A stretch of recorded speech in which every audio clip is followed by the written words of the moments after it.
Back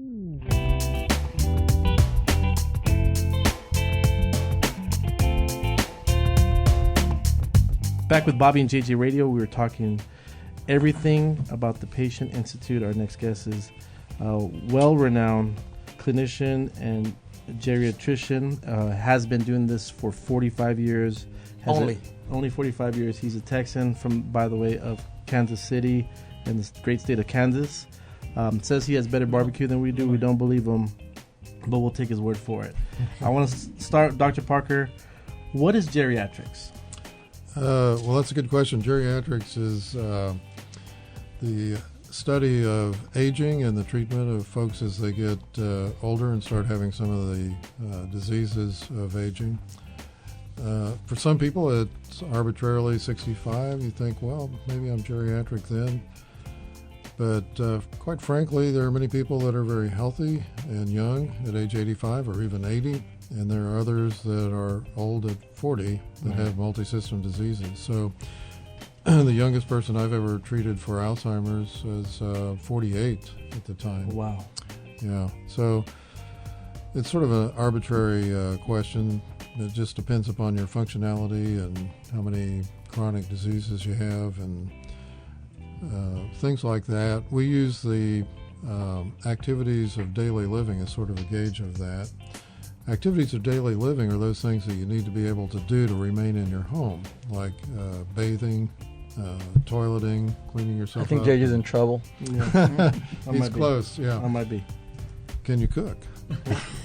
Well, I can. If you got hungry enough. Yeah. If I got hungry enough, I definitely can. So that's how you gauge geriatrics, is how functional are you? Self-functional are you? Yeah. And it doesn't really matter your age, but right. If you can't function in your own home, you're definitely disabled. And sure. Can you tell us challenges? Yeah, can you tell us your experience with the geriatric board at the Patient Institute? The Patient Institute, you mean? Mm-hmm. Yes. We have an advisory board that's made up of all sorts of different people from different industries that are involved in treating and caring for the elderly. Sure. What we've done recently is focus on issues of aging and the barriers that folks that are aging have.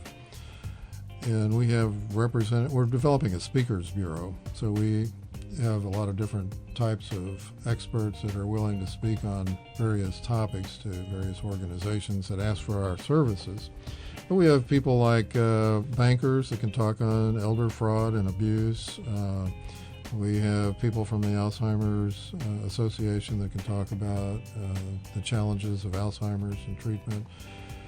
You're going to talk to Barbara here in a minute, who's going to tell us even more about what she does. And we have an elder law attorney that talks about all the issues of aging and the documents that we need to have in order in terms of our wills and our estate planning and stuff like that.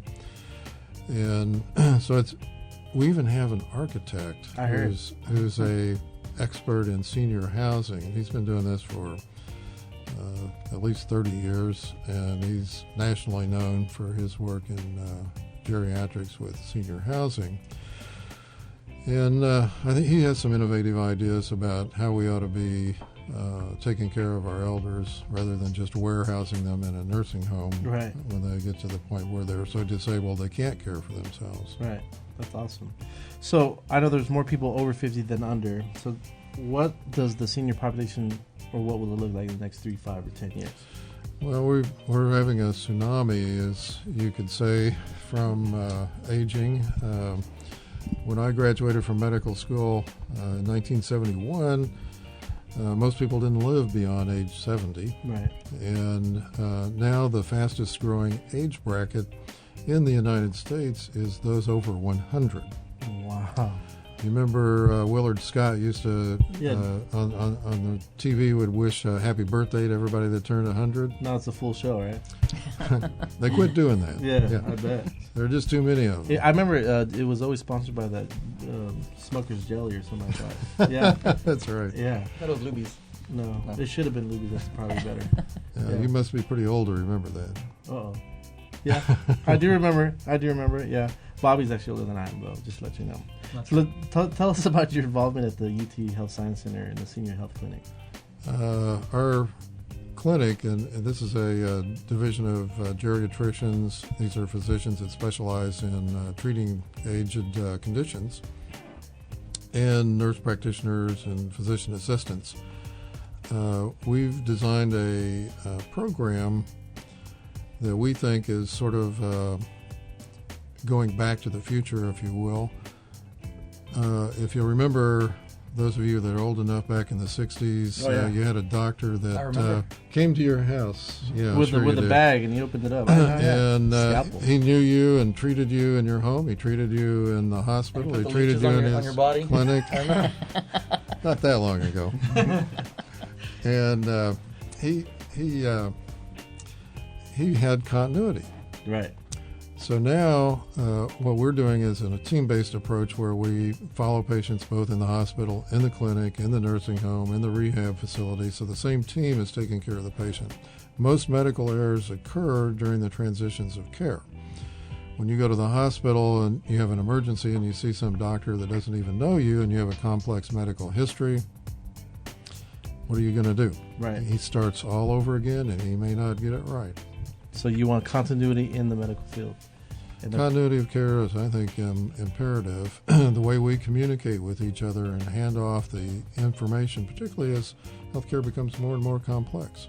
Thank you, Dr. Parker. If you want some more information about any of this, you can contact 210-450-9890 or check out the website at familymed.utesca.edu/geriatrics.